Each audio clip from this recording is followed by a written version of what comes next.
वरती थोडंसं चेक करा. हे बघा इथे तुम्हाला हे ऑपरेटर्स तुम्हाला सी लँग्वेज मध्ये ऑलरेडी झालेले, फक्त एक नजर टाकला तरी सफिशियंट आहे. याचा प्रोग्राम करत बसू नका, तुम्हाला हे ऑलरेडी सी मध्ये झालेले तेच आहे सगळं. Operators, conditions, statements, looping statement, jumping statement तेच असतं. हे ऑपरेटर्स आता जसं की तुम्ही सी मध्ये इफच्या कंडिशन्स वगैरे टाकल्या होतात, सेम तेच. हे बघा हे असं तुम्ही जावास्क्रिप्ट मध्ये याला असं एक वेळेस रन करून बघा, आणि ह्याचं जे आउटपुट आहे ना हे तुम्ही अलर्ट मध्ये शो करून बघू शकतात, किंवा एखाद्या ड्यू मध्ये करू शकतात, किंवा डायरेक्ट विंडो वरती किंवा कन्सोल मध्ये पण चेक करू शकतात. एक डॉक्युमेंट विंडो पण असते, इथं पण चेक करता येईल. ठीक आहे, पण काही गरज नाही, ह्याच्यामध्ये पण केलं तरी चालेल. थोडंसं हे W3 वरती ना थोडं हे बेसिक प्रोग्राम थोडंसं बघून घ्या, कारण हे बेसिक प्रोग्राम शिकवण्यामध्ये टाइम नाही घालणार आहे. हे फॉर लूप वगैरे हे तुम्हाला येतं ऑलरेडी, तुम्हाला सी मध्ये झालेले, फक्त थोडासा सिंटॅक्स चेंज. इथे लेटच्या ऐवजी व्हॅर पण घेऊ शकतात. लेट आणि व्हॅर मध्ये फार काही डिफरन्स नाहीये. म्हणजे कसं असतं, आता सपोज आपण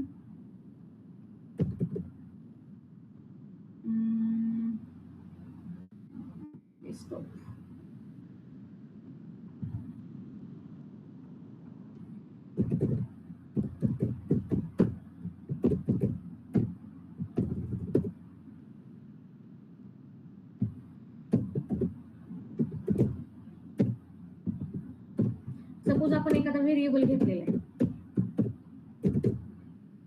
आणि त्याला सपोज मी 10 व्हॅल्यू दिली आणि नंतर त्याची व्हॅल्यू चेंज केली आहे. सपोज आपल्याला याला शो करून बघायचंय,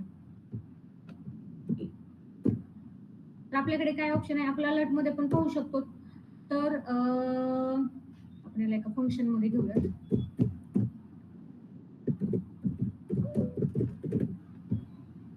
आलो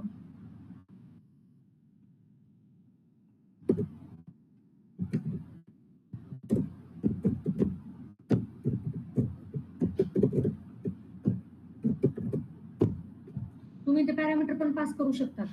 सपोज आपल्याला जर एखादा इनपुट आहे आणि त्याची व्हॅल्यू जर डायरेक्ट फंक्शन मध्ये घ्यायचं असेल, त्या इनपुट मध्ये जर तुम्ही एखादं फंक्शन टाकलं तर तुम्ही ते दिस डॉट व्हॅल्यू असं पण घेऊ शकता. याच्याने काय होईल, ह्याच्यामध्ये जी काही व्हॅल्यू येईल, समजा हा एक इनपुट आहे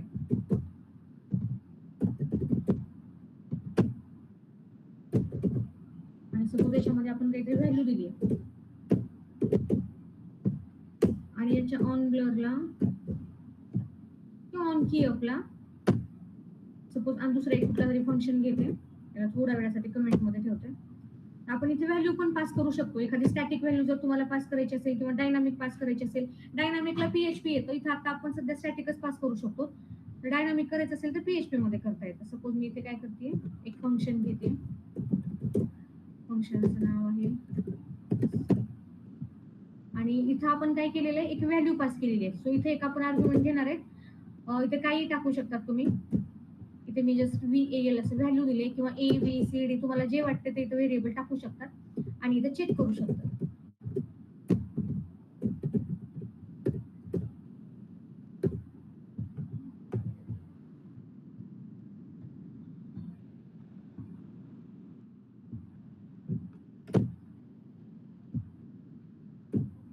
हे बघा, हे 1 का आलं, कारण मी इथून त्याची व्हॅल्यू पास केलेली आहे. इथं 1 इथून सेंड केलंय, किंवा इथं तुम्ही दिस डॉट व्हॅल्यू पण घेऊ शकतात. या गोष्टी प्रोजेक्ट मध्ये खूप कामाला येतात. इथे एक छोटासा टास्क म्हणून तुम्ही बघताय, बट ऑन की इथे की प्रेस केली, हे त्याची व्हॅल्यू इथे डिस्प्ले झाली. हे प्रोजेक्ट मध्ये ना ज्यावेळेस हे डायनामिक व्हॅल्यू येतात ना, तेव्हा ह्याची खूप मदत होते. तुम्हाला थर्ड इयरला प्रोजेक्ट बनवण्याच्या टायमाला या गोष्टी लागतील. ठीक आहे, सो इथून तुम्ही पॅरामीटर पण पास करू शकता. त्याला मी कमेंट मध्ये ठेवते, आपण इथे किंवा आपण याच्यातच बघूयात. आता इथे मी काय करते, एक व्हेरिएबल घेतलाय ए, त्याला व्हॅल्यू दिली 20, आणि परत एच व्हेरिएबल घेतलाय आणि त्याला व्हॅल्यू दिली 50, आणि याला आपल्याला console.log a. आता फंक्शन इथे काहीतरी की प्रेस केल्यास रन होईल. कन्सोल मध्ये म्हटल्याच्या नंतर आपल्याला इथे इन्स्पेक्ट करायचंय, इथे कन्सोल मध्ये जायचंय. हे बघा, काय रॉंग झालं,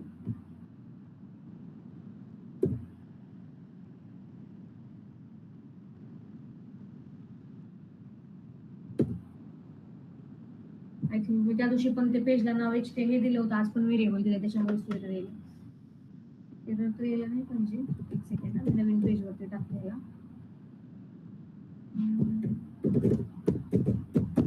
पेजचे नाव पण एखादं जर व्हेरिएबल वगैरे गेलं ना, असं होतो प्रॉब्लेम.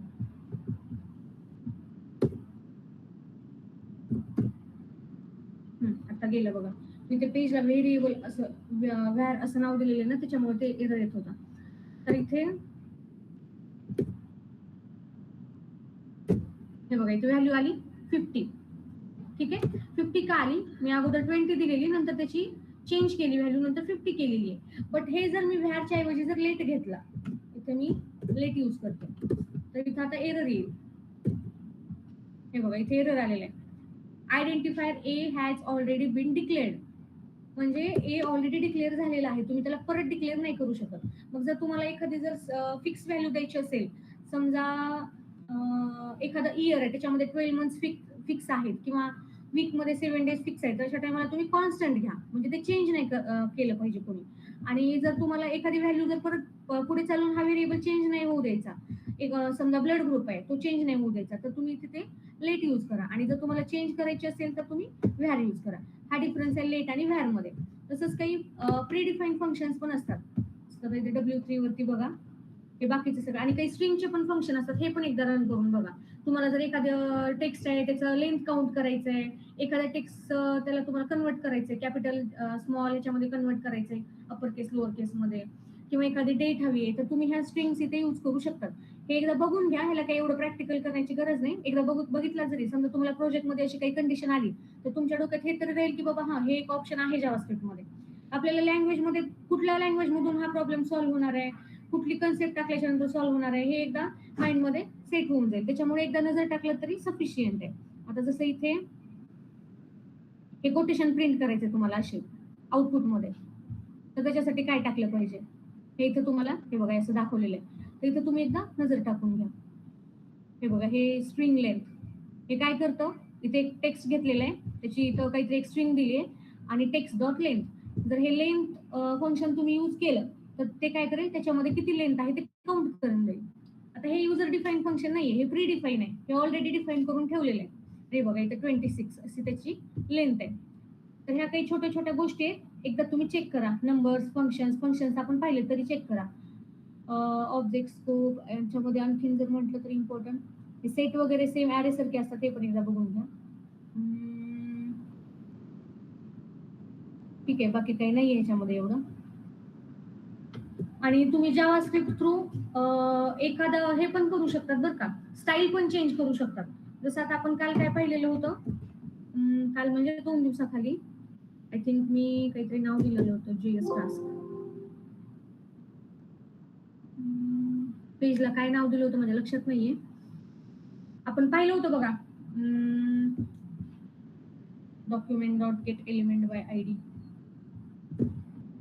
एक सेकंड, मला प्रोग्रामचं नाव आठवत नाही. Speech task.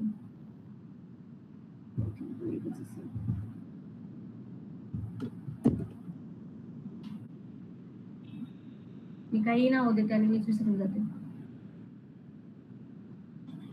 ठीक आहे, असू द्या.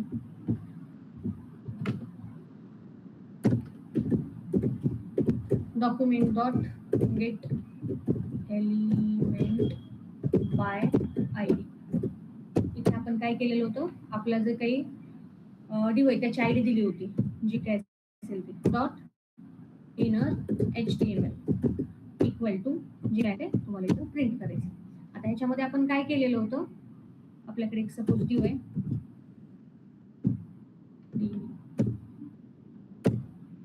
आणि इथं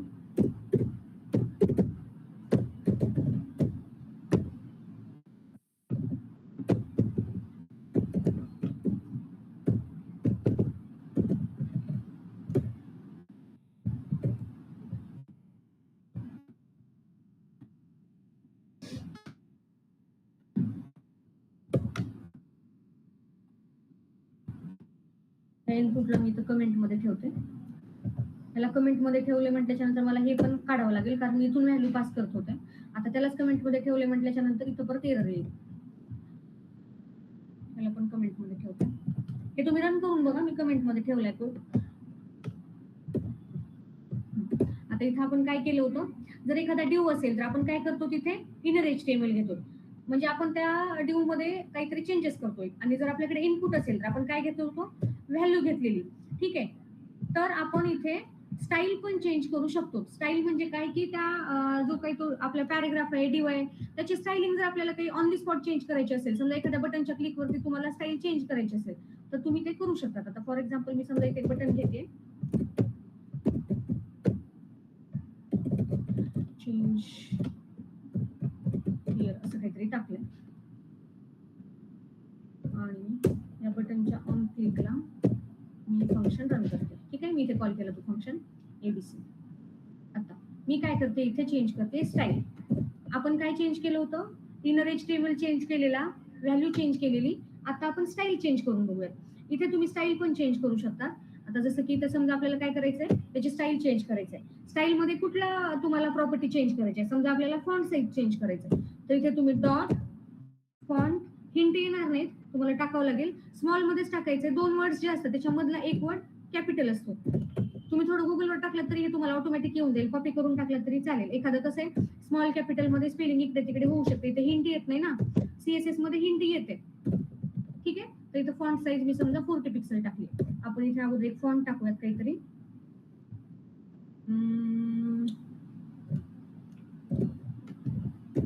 हॅलो असं काहीतरी टाकलंय. दिसतोय का तो, मला कलर देऊयात एक, म्हणजे दिसेल. Colour hello. ठीक आहे. आता मी इथं क्लिक केलं, एक मिनिट. याच्यामध्ये ना याला आपण आयडी नाही दिलेली, याला आयडी द्यावी लागेल. ID DV. मी काय केलेलं आहे, याला एक आयडी दिली DV, आणि या बटनच्या क्लिकवरती हा फंक्शन कॉल केलेला आहे. तो फंक्शन कॉल झाला की जो DV आहे त्याची फॉन्ट साईज 40 पिक्सल व्हायला पाहिजे. क्लिक केलं, हे बघा याची साईज वाढली. मग तुम्ही कुठली स्टाईल चेंज करू शकता. आलं. किंवा समजा तुम्हाला याचा बॅकग्राऊंड कलर चेंज करायचा आहे, यालाच कॉपी पेस्ट करते, तर स्टाईल डॉट इथे तुम्ही बॅकग्राऊंड कलर टाकू शकता. हे बॅकग्राऊंड कलर असं नाही टाकायचे, COLOR हे असं, मधला एक टेक्स्ट फक्त कॅपिटल असेल. समजा बॅकग्राऊंडचा कलर आपण पिंक करूयात. हे बघा बॅकग्राऊंडचा कलर पण चेंज झाला आणि फॉन्ट पण मोठा झाला. पिंक व्यवस्थित दिसत नाहीये, ग्रे करूयात. ह्याच्यावरती येलो कलर दिसत नाही, मी चेंज केलं. ठीक आहे. सो हे असं चेंज करू शकतात. किंवा तुम्हाला सपोज आणखीन काही चेंज करायचे, हाईट चेंज करायची. हा सिंगल वर्ड आहे त्याच्यामुळे कॅपिटलच टाका. हाईट, सपोज याची हाईट आपल्याला 500 करायची. हे बघा चेंज झाली. सेम विड्थ पण करू शकतो.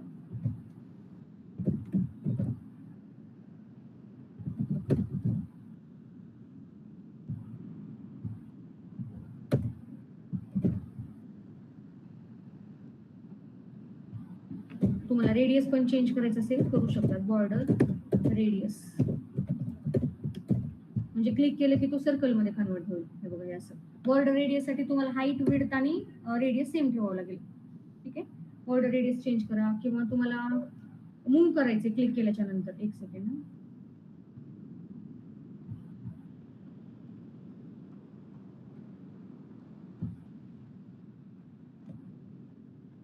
अरमान किती वाजलेत? 11 वाजता जॉईन होतोय.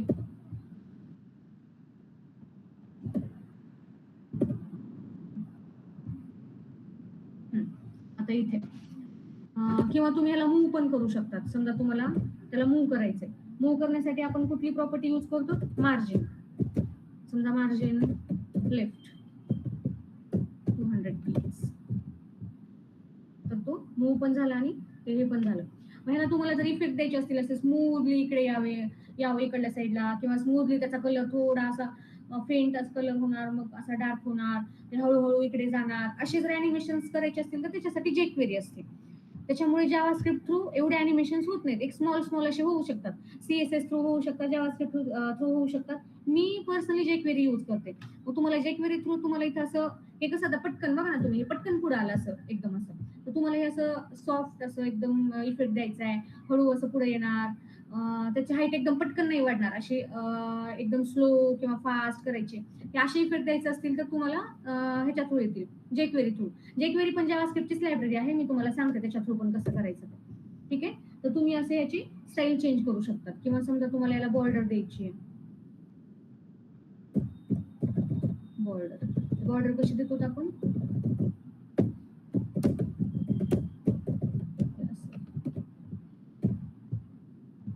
हे बघा याला बॉर्डर पण ऍड झाली. तर हे असं तुम्ही त्याची स्टाईल पण चेंज करू शकता. ठीक आहे, तर तुम्हाला आज एक टास्क देणार आहे मी, स्टाईल चेंज करूनच द्यायचंय. आज तुम्हाला काय करायचंय, थोडंसं W3 वरती याच्या बेसिक गोष्टी ते एकदा नजर टाकून घ्या. तुम्हाला प्रॅक्टिकली जमत, म्हणजे जर तुमच्याकडे लॅपटॉप वगैरे असेल, करून बघायचे असतील तर करा, अदरवाईज मोबाईल असतील तर फक्त असतील तर म्हणजे असणारच तुमच्याकडे, तर तुम्ही त्याच्यामध्ये फक्त ह्या बेसिक गोष्टीवरती एकदा नजर टाकून घ्या, हे जे पॉईंट दिलेत ना साईडला ते. आणि दुसरा एक टास्क असणार आहे तुम्हाला, टास्क बघून घ्या. असा एक बॉक्स आहे, वाटलं तर एक छोटा व्हिडिओ काढून टाकते मी ग्रुपवरती. इथे लेफ्ट वर क्लिक केलं, इकडे लेफ्ट बॉर्डर येते, राईट वर क्लिक केलं, राईट साईडला येते, टॉप वर केलं टॉप, बॉटमला केलं बॉटम. थोडं स्वतः क्रिएट करा, ChatGPT वरून नका घेऊ, म्हणजे थोडंसं प्रॅक्टिस होईल तुम्हाला फंक्शनची वगैरे. ज्याच्यावर क्लिक करेल तिकडच्या साईडला बॉर्डर आली पाहिजे. हा एक छोटासा टास्क आहे, तर हा जावास्क्रिप्ट मध्ये करायचा. ठीक आहे, आणि उद्या थोडा वेळ लागू शकतो. उद्या आपण हे चालू करणार आहे बूटस्ट्रॅप. तर उद्या मात्र कोणीच अब्सेंट राहू नका. उद्याच्या जर सेशनला अब्सेंट राहिला तर पुढचे सेशन काहीच कळणार नाही, कारण पुढे उद्या आपण फ्रेमवर्क स्टार्ट करतोय. आणि बूटस्ट्रॅप फ्रेमवर्क कोणाला येते का, माहितीये कोणाला बूटस्ट्रॅप, कधी एखादा प्रोग्राम वगैरे केलाय त्याच्यामध्ये? बॉईज इकडे, बॉईज मध्ये किंवा गर्ल्स मध्ये, अबूद, अमन, ज्ञानेश्वर, झैद, अब्दुल, कोणी केलेली का याच्यामध्ये बूटस्ट्रॅप मध्ये कधी प्रोग्राम केलेत? नाही मॅडम. बरं ठीक आहे, म्हणजे तुमच्यासाठी बूटस्ट्रॅप नवीन आहे. जावास्क्रिप्ट HTML CSS सिलेबसला असतो, बूटस्ट्रॅप सिलेबसला नाहीये. त्याच्यामुळे उद्या कोणीच अब्सेंट राहू नका. तुमचे जे फ्रेंड्स अब्सेंट राहत आहेत त्यांनाही सांगा, मी तर टाकते ग्रुपवर मेसेज, तर उद्याच्या सेशनला सर्वजण प्रेझेंट राहणार आहेत. ओके, सो आता तुम्हाला जो टास्क सांगितलाय तो करा. मी अटेंडन्स घेते 2 मिनिटं.